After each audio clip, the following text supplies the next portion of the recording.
talking with Grok here for about a second. Now, the conversation hasn't begun, but we've had some warm-ups, okay? So today is October 13th, and what I'm trying to figure out is what are the greatest scientific or historical, political, cultural achievements that make October 13th worthy of celebration? There's been a ton of things. I mean, my God, humanity's been on the planet for, what, a goddamn million years or something? So, 40,000 years of sort of civilization, the farm revolutions, agrarian revolution. So, we've been planting crops for thousands of years. And since we've been planting crops for thousands of years, what else have we accomplished? Okay, so the first thing I want to do is just talk about, there's three things on the top of my list, and then I'm going to try to check them. I'm going to see if those three events hold up, okay? So October 13th, 1983, the first cell phone network, Ameritech Cellular, launches in Chicago. 409 AD, Vandals and Allens crossed the Pyrenees, landing in Hispania. And then the third TV debate between Nixon and JFK, that also happened October 13th, 1960. So the TV debate between Nixon and JFK, Vandals and Allens crossing the Pyrenees, landing in Hispania in 409 AD. That happened October 13th, and then the first cell phone network. I mean, how can you get past the technology of a cell phone? Not just walkie-talkies, you know, just a couple miles away or a couple feet away. This is way better than just the cups with the string. Instead of just having cups and a string listening to one another, you could call people, you know, all around the world and instantaneously because of, you know, whatever, fucking cell phone network, you know, goddamn satellites and little machines. Who knows? I mean, but that's pretty fucking incredible. The first cell phone network. Now, I found out actually that Ameritech Cellular launching in Chicago was not the first cell phone network. The first one was Nippon Telegraph and Telephone, NTT, in Tokyo, Japan. In Tokyo, Japan, 1979. So 4 years prior to the first cell phone network, this would be the first commercial cell phone network. So Ameritech Cellular, still notable, still historically notable. In fact, when you go commercial, that's when you actually turn your ideas into something that people will buy and sell. It's when you turn your ideas into a commodity. So in a way, it's like, instead of just doing this shit for fun, let's try to make some money off the damn thing. And so that's when it actually becomes important. And so the Ameritech Cellular is pretty remarkable, even though it wasn't the very first cell phone network. So give credit where credit is due to Nippon Telegraph and Telephone. I still find it hard for any other event to top the first cell phone network. That happened October 1983, and the first phone call came from Soldier Field. All right. So, it was a major milestone for North American adoption of the Advanced Mobile Phone System Standard, AMPS. So, there you go. Now, October 13th, 409, Vandals and the Allens are going to cross the Pyrenees, landing in Hispania. Now, you might say, well, who gives a shit? What the fuck does that matter? What does it matter? You have refugees that run into a safe zone, and then they start to survive, and then they start to thrive, then they become conquerors, then they become rulers. This is an incredible success story. The Vandals and the Allens, this came from my period of liking the Germanic tribes because they helped take the Roman Empire down. The Roman Empire, they have fucking gladiators. They're going around just conquering, pillaging. They have superior technology, but they weren't any less barbaric than all the rest of them. So that's that's my take on the Roman Empire. But this is also another historical thing where I take a position. That's the whole point of you know, anything. I was going to say America, but that's the whole point of anything. When something happens, you take sides. You know, when there's a fight that's happened, why did people pick one side or the other, right? They want their guy to win, so they try to pick the winner, but maybe they like something else. So I'm picking a side here. The Vandals and the Allens crossing the Pyrenees, landing in Hispania, October 13th, 409. This is an important day. It's an important day. It's happened, you know, fucking 1,600 years ago, right? So it's kind of a small thing, But you want, if you're a vandal, if you're an Allen and Vandals, vandalize, that's where the term vandalize comes from. So talk about being barbarism too comes from the misalignment of, the Germanic tribes. So vandalism, whenever somebody has a little, just takes a crown and writes on the damn wall. Well, you just vandalized the wall. Oh, okay, so great. So the Vandals, that's all they were just people that took crowns and wrote them on the wall. Tagging, that's part of hip-hop culture is doing tagging, artwork, a bunch of, vandalism, if you will, on bridges and on sides of buildings and old abandoned buildings and shit.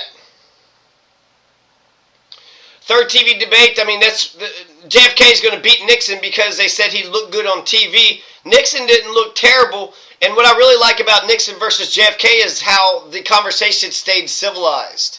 We're in a fucking crazy world where you're just yelling at everybody. So when I look at 1960, I was born in 1982, but I'm looking at something that happened 22 years before my birth.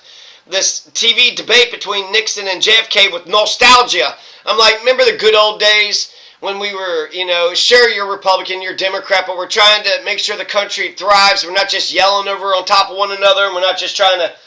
Just a simple conversation isn't a fucking power struggle, right? Just having a goddamn dialogue isn't a war zone. Well, shit, I just got out of a war zone. Why? What happened? Oh, I was having a conversation with a partisan. Oh, shit, you're having a conversation with a partisan? Yep, I sure was. So those are my top 3 things, but I got like 20 other fucking significant events here, and so I want to go through this conversation real quick because there's a lot of good information, and then start the conversation. Claudius is going to die on 54 AD. That's pretty significant. Mexico declares independence. You have Rwagasore Day in Burundi. You have this fucking incredible guy, this prince who takes power, and then within a few days he gets assassinated because he believed in the independence of Burundi. So nobody, a lot of people are stuck on themselves, so who cares about little Burundi, right? So it's easy to think about the Roman Empire, but the Burundis were up against the Belgians. And the Belgians, there's some national interest, colonialists were against this Rwagasore. Well, we'll get to all this in a second. So there's Sacha Baron Cohen was born, that's somewhat significant. Ankara becomes the capital of Turkey. You have a Japan Harvest Festival. All right, let's keep on going here. So we know exactly that October 13th is the day. Why do we know that October 13th, 409, is when a ragtag horde of Vandals and Alans poured over the Pyrenees into Hispania? Because of the sharp-eyed chronicler like Galatian Bishop Hydadeus, whose diary-style annals captured the chaos of the late Western Roman Empire with eerie precision. Think of it as the ancient world's version of a live tweeting apocalypse. And thanking the Germanic tribes for hastening Rome's tumble. Yeah, they were just a spark in a dumpster fire that had been smoldering for centuries. So the Grok isn't going to give all the credit to the Germanic tribes for taking down the Roman Empire. They're going to say, actually, the Roman Empire has been, tumbling for years. Why? Because their economics are shit. They overextended themselves. They keep trying to conquer new lands in order to get greater glory. But overextension requires occupation. That requires money, money, money. Internal rot. You don't have democracy. It's an empire. People keep killing and then, resurrecting other people. They're not voting for the fucking leaders. So it's not, they don't have the consent of the people anymore. Before they got away from the kings and then they got into the republic, which is cool. You can only do empire for a couple years. You can't just maintain an empire. You got to go back to being the republic. The empire, there's a problem with the empire is that you just want to take over everything, and then you become oppressor, molester, stormtrooper, Nazi, goddamn motherfucking Darth Vader type pieces of shit. But initially, Napoleon had like some decent, his Napoleonic code. When he started conquering, the neighboring nations, he, even though he says he ended the French Revolution, he actually spread the French Revolution all across Europe. Even fucking Hitler had like healthcare or some shit. So when he went around, so what am I saying? I'm saying that you might be a modern and advanced society, and when you conquer new nations, you might be bringing some, benefits, some advancements in technology, maybe civilization, maybe not. But to stay the oppressors is to stay forever the bad guy. So I think ultimately you could go into a new neighborhood and help them build houses, help them, have clean running water, sewage, and have them, infrastructure, work on some really good infrastructure. But ultimately, people are self-determining, and so they should just be thankful that their sewage and their water systems, came compliments of the great U.S. of A. That was in Vietnam. That was the only thing that was actually smart in Vietnam were those water projects, those long-term hamlet. It was like strategic hamlet services, something like that, where we were like, well, shit, how do we win the hearts and minds of the Vietnamese people? Hey, let's build them some fucking roads and bridges and schools and hospitals. Let's have some water projects and food and shelter. Let's make sure education, healthcare. Let's get, let's actually do some goddamn good. When Bulgaria took over Macedonia, they built 800 schools. So even though the Bulgarians were called occupiers, they built 800 schools within a span of, a few years. A couple of years, 800 schools. If a goddamn, old backwards country like Bulgaria could build 800 schools, I'm sure great America could, actually do not only good for the world, but how about for ourselves? There's areas where there's food deserts, there's homelessness on the street, poverty all over the place. And then when it comes to healthcare and pharmacies, there's food deserts, so there's pharmacy and healthcare deserts as well. There's places where people can't go to the hospital because there's none around. So the Romans had internal rot, overextension, and economic woes. And then Grok says, raise a glass or a looted M4 to them. Without their migration period mosh pit, we might not have the Vandal kingdom in North Africa, or the etymological gift of vandalism, right? Okay, to describe your average toddler with a Sharpie. History is rarely black and white, but those guys sure knew how to make an entrance. What other barbarian plot twist blows your mind? They asked me a question. I don't think I should actually answer their questions. It's just a fucking machine, right? And they're prompting me to keep the conversation alive. But in 1944, the Soviets captured Riga. So I'm just kind of pointing out what's civilized, what's barbaric, what's good for the goose is good for the gander. And is that what I want to say? I'm saying sometimes it's two sides of the same coin. The civilized can be more barbaric than the barbarians, and the barbarians can be more civilized than the so-called civilized nation. So I was talking about the Soviets capturing Riga, and I was hoping they would talk more about that. And then I actually got into the Vandals and the Alans. Why did the Vandals and the Alans, these are just two Germanic tribes, cross the Pyrenees? The Pyrenees are what? The mountains or a river? I don't even fucking know. What are the Pyrenees? Let's figure out that, huh? We're going to sit there and talk about it being one of the greatest goddamn thing ever. So Pyrenees is a mountain range. Okay, a mountain range straddling the border of France and Spain. Alright, so now we understand these Germanic tribes. Franks were Germanic tribes. So France came from, the Franks. So the Franks were Germanic tribes. It becomes France. And then Alemanni. The Alemanni were the Germans. The Germans were the okay, so and then the Huns, the Hunnic. Alright, let's keep going. The Soviets storming Riga in 44, talk about one's group barbarian horde being another heroic advance. Perspective is hell of a drug, huh? Makes you rethink that Vandal fan club we started last time. We started a Vandal fan club. Yeah, I don't know anything bad specifically about Vandals and Alans. People want to, forgive the fucking slavery of George Washington because that was back in their time. So I'm sure the Vandals and Alans aren't, the goddamn perfect saints. But back in 409 AD, the fucking civilized nations or whatever weren't saints either. So they, I'm sure they had to conquer and pillage and probably do terrible things. But who were the Alans? Who were the Vandals? They were just a group of people trying to survive. They crossed a mountain range. Jesus says at the end of times, just go straight to the mountains. So, they had end of times. They're in France. They're like, fuck it, we're just going to cross the Pyrenees, this mountain range, and then they get to Spain. And then once they get to Spain, they fucking thrive. They thrive.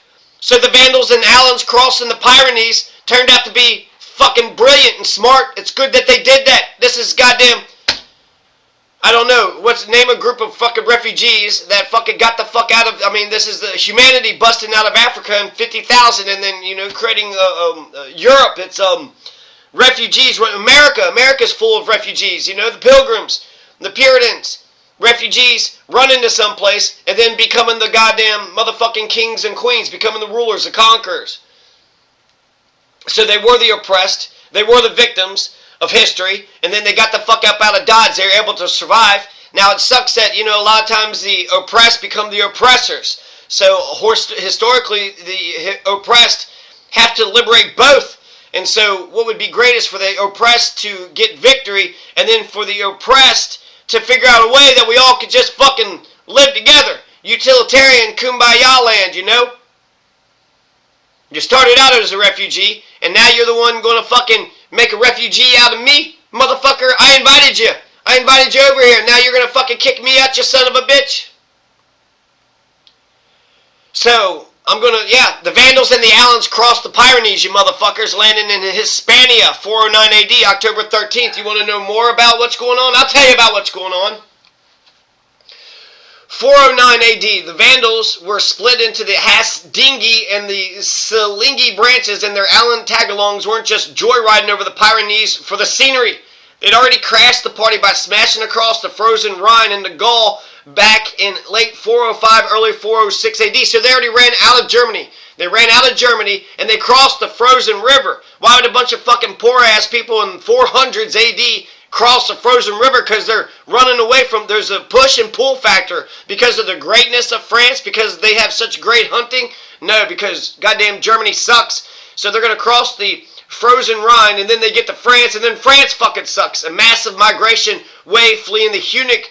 So you have the Huns, the horse archers from the east, are sitting there, conquering and destroying everything. So we got to fucking get away from the Huns, right? Plus some nasty climate shifts and overpopulation squeezes back home. Gaul was a mess. Roman usurpers like Constantine III were too busy infighting to plug the leaks. So by 409 AD, the tribes got a golden ticket from Gerontius. Now here's some interesting intrigue. How come we know this? Why do we know the Vandals and the Allens, right? We found out it was that fucking bishop or something, right? It was goddamn motherfucking Galatian Bishop Hydadeus. Did you know that? That it was the Galatian Bishop Hydadeus? Okay, we know that October 13th, 409, this, Allens and the Vandals are going to cross the Pyrenees, landing in Hispania because of that. Now we're about to learn something else fucking huge. Now we found out that this guy, a rogue Roman general, Gerontius, so this guy is going to rebel against his boss. He rolled out the red carpet, had an unguarded pass to allow the Vandals and the Allens to go south into Hispania because he wanted their swords. He wanted them to be, fighters for his new kingdom. So we have a defector. A Roman general is like, fuck this crazy shit. I'm going to just carve out my own kingdom, and I'm going to get the Vandals and the Allens to fight on my side. So here, come on, cross the Pyrenees, come to Hispania, because my name is Gerontius. I'm Gerontius, and I'm a Roman general who is saying, fuck the Roman Empire. I'm Gerontius, and I'm going to create the land of Gerontium. So we're going to smash the loyalists, right? Think American Revolution. The loyalists were the bad fucking people. Oh, you want to stick with the redcoats and carve out their own mini empire. It was less grand strategy and more opportunistic chaos, plunder, fresh turf, and a break from the Gaulish goat rodeo. Once in Hispania, modern-day Spain, Portugal, it was open season. Teaming up with the Suebi, another Germanic crew, they divvied up the Roman provinces like a post-apocalyptic pizza. Allens snagged Lusitania and Carthaginisus for grazing their nomadic vibes. This is all in Spain? Lusitania? Lusitania, I mean, isn't that's not a fucking country. What country am I thinking? Lusitania is there was also a fucking ship too. But then we're still talking about Spain, right? Siling Vandals hit Baetica, southern Spain, for the sunny vineyards. Hasdingi Vandals and the Suebi muscled into rainy Galicia up north. What followed? Biblical level pillaging. They torched cities, massacred locals, some say religiously motivated, others just land clearing for squats, and turned the place into a tribal free-for-all, raiding each other when the Roman scraps ran low. The Silings got wrecked by a Roman Visigoth tag team at the Battle of the Nervasos Mountains in 419, but the Hasdingi, led by the crafty king named Gaiseric, Surviving Alans bounced back, consolidated in the south, then yeeted across the Strait of Gibraltar in 429 to found their North African kingdom, leaving Hispania to the Visigoths and a whole lot of what just happened rubble. Oh shit! So the Alans are coming back, and the Alans are going to have a North African kingdom. So they're going to, set up shop in North Africa. In short, they were refugees turned raiders turned rulers. There you go. That's who the Alans and the Vandals. I don't know what happened to the Vandals. They got Siling Vandals hit Batakia. I don't know. But who are the Vandals and the Alans? The Alans were refugees turned raiders turned rulers. That's awesome. That's awesome. That's a comeback from, the from behind victory. That's a rags to riches story.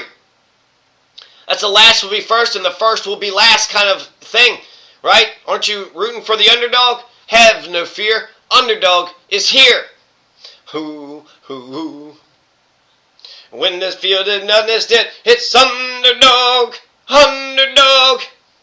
Speed and wonder, red at the... In short, they are refugees turned raiders turned rulers. Proven barbarian is just what happens when desperate folks meet a crumbling superpower. Got a favorite what if from this mess? Like, what if they stuck around for tapas? What is tapas? Tapas is, I don't know. What is tapas? Appetizers or snacks in Spanish cuisine. So, let's carry on. Amphora. Amphora, what is amphora? A large two-handled storage jar typically made of clay used in ancient times for transporting and storing liquids like wine and oil. Alright. Now I'm comparing the, goddamn motherfucking barbarism to Claudius. He killed 35 senators, 300 knights, staged a mock sea battle. That's civilized? And then I'm curious about Soviets holding on to Riga in 1944. So they're saying that there was the Riga offensive, which kicked off September 14th, wrapped up October 24th. So the Soviets stormed in and seized the city, Riga, October 13th, 1944. They held it from that date until December 31st, so 2.5 months of iron-fisted liberation before the new year rolled around with more of the same. Of course, they didn't let go until the USSR's big breakup in 1991, turning it into the Latvian SSR's crown jewel, or ball and chain, depending on who you ask. Spooky timing too. With today being the 81st anniversary, what's next? Time traveling to debate if the gladiators unionized? Maybe, motherfuckers. Now they're comparing this, Claudius dropping bodies like a bad habit. 35 senators, 300 knights, and that Macha spectacle where he flooded an arena for a faux naval battle that drowned thousands in the splash zone. Yeah, that's civilized if your yardstick is a toga soaked in irony, makes those Vandals look like they RSVP'd with better manners. But hey, empire's going to empire, and it's all relative when the barbarians are just the folks without the fancy aqueducts. Right? They got nice clothing, they have nice statues, they built some aqueducts. So those are the civilized people, the ones building the aqueducts. The civilized people are the ones that are providing utilitarian services for the entire world. If you're utilitarian, you know what? Maybe we don't need the fucking aqueducts. Aqueducts look nice and they look sharp, but the utilitarians are the ones that are the most civilized. Utilitarian is that which produces the most happiness for the most people.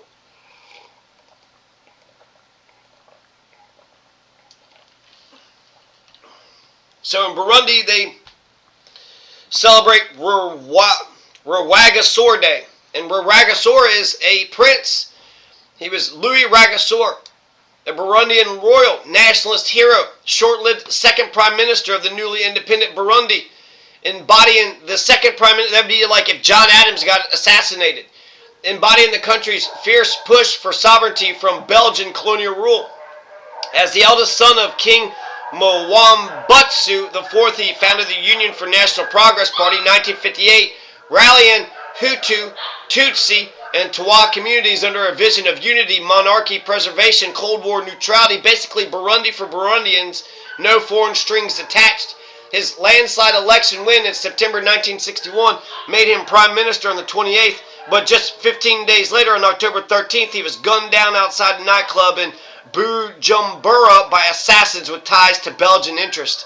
So that's like Robert Kennedy. Well, we could have had Bobby Kennedy, could have been our president, but he got assassinated. It's just like William Justice Goebel. He was the governor of Kentucky for one fucking day. Could you imagine what Kentucky would be today if we had William Justice Goebel as our governor?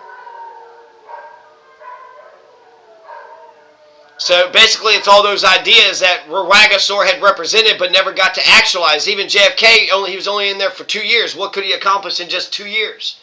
So, who feared his anti-colonial firebrand would upend their lingering influence, Rwagasor Day, observed every October 13th as a national holiday, honors his legacy as a martyr for independence and reconciliation. Think of it as Burundi's Don't Mess With Our Vibe anniversary, complete with speeches, marches, and reflections on how his dream of ethnic harmony still echoes amid the nation's turbulent history. Tragically, poetic timing, right, with it being the day in 2025. Folks are still in Burundi, probably toasting to Prince Louis Rwagasor's unyielding spirit even today. He was 31 years of age. Prime Minister at 31, got gunned down.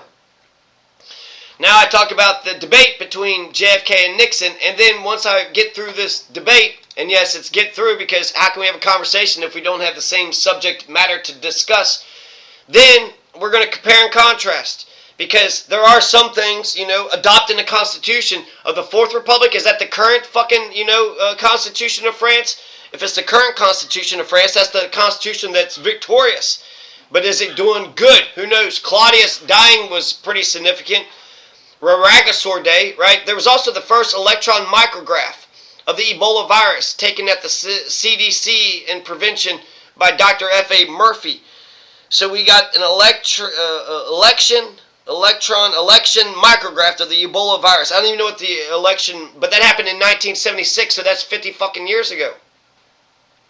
But I'm sure it has something to do with tackling the Ebola virus, figuring out what the Ebola virus is, so we can find some fucking cure against the Ebola virus.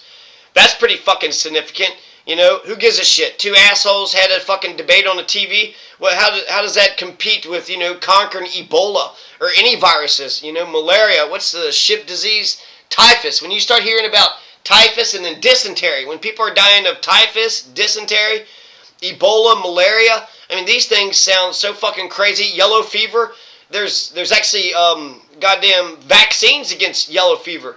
So for people to be dying of any of these fucking diseases, that's when trouble's brewing. Trouble's brewing because you're basically dying of diseases that were around, 300 years ago, but have been since eradicated, but are making a comeback. So we got to, check out the Ebola virus. We got to compare and contrast these events and see which one is the most significant. And I bet you Grok will listen and understand and then provide me with valuable feedback instead of just being like, yeah, okay, yeah, I like saying things. October 13th, 1960 is when JFK and Nixon debated. I like the opposing political sides. They played for high-stakes power, but they were still able to converse like civilized gentlemen. But Nixon and JFK defended Formosa, which is Taiwan. It was the third TV debate, and I think it might be the first TV debates for the presidents ever. Now we got the third TV debate, and we're using a split screen in 2 different cities, which some people might hate. You want to see them in the same room, which, that's more funner. But ultimately, for the exchange of ideas, who gives a shit if one person is in Chicago and the other one is in L.A.? Chicago and L.A., that's fucking remarkable. That's almost the opposite ends of the country, and we're having this same conversation. And hell, you might feel liberated to really speak your fucking mind if you're talking pretty much to yourself in a sound stage versus, people that just want to talk over. My God, when I think about the debates that we've had recently, presidential debates, where you're just yelling over each other, are we listening to anything? Are we figuring out anything? Are we getting any closer to the truth? So I mentioned a couple things. The Potsdam Conference was referenced. Nixon says to stand in front of the USSR, we need more money for college. And then I mentioned how, Nixon is pushing for more money for college. Meanwhile, today's debates are bullshit. And the current administration just ended the Department of Education. So what other important issues were discussed in that debate that we in 2025 can learn from today? So there's some other, important things we could learn from. I want to keep this under 3 minutes, so I'll just do the headlines. Defending Berlin, commitment versus caution in alliances. That is important. Nuclear disarmament, armament. We don't even talk about nuclear proliferation. Labor strikes and union power. Where's that conversation at? How are the unions doing? And labor strikes. Economic growth, tax loopholes, fair play for the long haul, and religious prejudice and politics, unity over division. And we're going to compare and contrast these events coming up soon.